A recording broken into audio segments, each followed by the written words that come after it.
true story. ରାତି ପ୍ରାୟ 3ଟା ହୋଇଥିଲା। ଷ୍ଟେସନଟା ସମ୍ପୂର୍ଣ୍ଣ ଖାଲି ଥିଲା। ଥଣ୍ଡା ପବନ ବହୁଥିଲା। ଭାଙ୍ଗି ଯାଇଥିବା ବେଞ୍ଚ ଓ ଖମ୍ବକୁ ଛୁଇଁ ପବନକୁ ଧକ୍କା ଶବ୍ଦ ଦେଉଥିଲା। ଦୂରରେ କୁକୁରମାନେ ଭୁକୁଥିଲେ। ଷ୍ଟେସନ ମାଷ୍ଟର ରାଜୀବ କ୍ୟାବିନରେ ବସି ଶୋଇ ପଡ଼ିଥିଲେ। କାରଣ ଏହି ସମୟରେ କୌଣସି ଟ୍ରେନ ଆସୁନଥିଲା। ହଠାତ୍ ଜୋରରେ ଟ୍ରେନର ସିଟି ବାଜିବାରେ ଲାଗିଲା। ଘଡ଼ି ଦେଖିଲା ବେଳକୁ ସମୟ 3ଟା 1। ସେ ଭୟରେ ଥରିଗଲେ। କାରଣ ସେହି ସମୟରେ କୌଣସି ଟ୍ରେନ ଆସିବାର ନଥିଲା।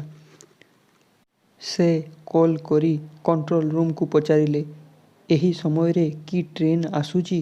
ଉତ୍ତର ଆସିଲା, ନାହିଁ, କୌଣସି ଟ୍ରେନ ନାହିଁ।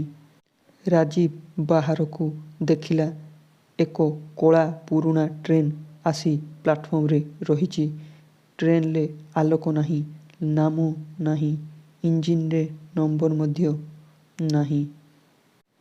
ଗାର୍ଡ ରାମଲାଲ ଦୌଡ଼ିଆସି କହିଲା, ସାର୍, ଏ ଟ୍ରେନ ଆମେ କେବେ ଦେଖିନଥିଲୁ। ରାଜୀବ ଟର୍ଚ୍ଚ ନେଇ ଟ୍ରେନ ପାଖକୁ ଗଲେ। ଖିଡ଼ିକିରୁ ଦେଖିଲେ ଭିତରେ ପୂରା ଅନ୍ଧାର।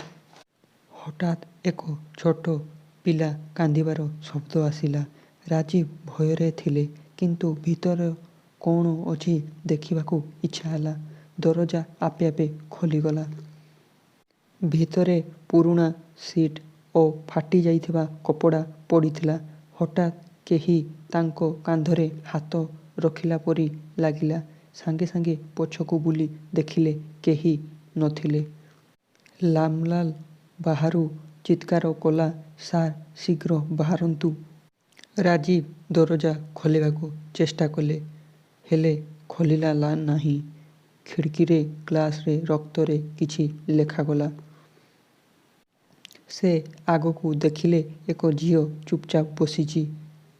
ସେ ଝିଅଟି ରାଜୀବକୁ କହିଲା, ତୁମେ ଭିତରକୁ ଆସି ଭୁଲ କରିଛ।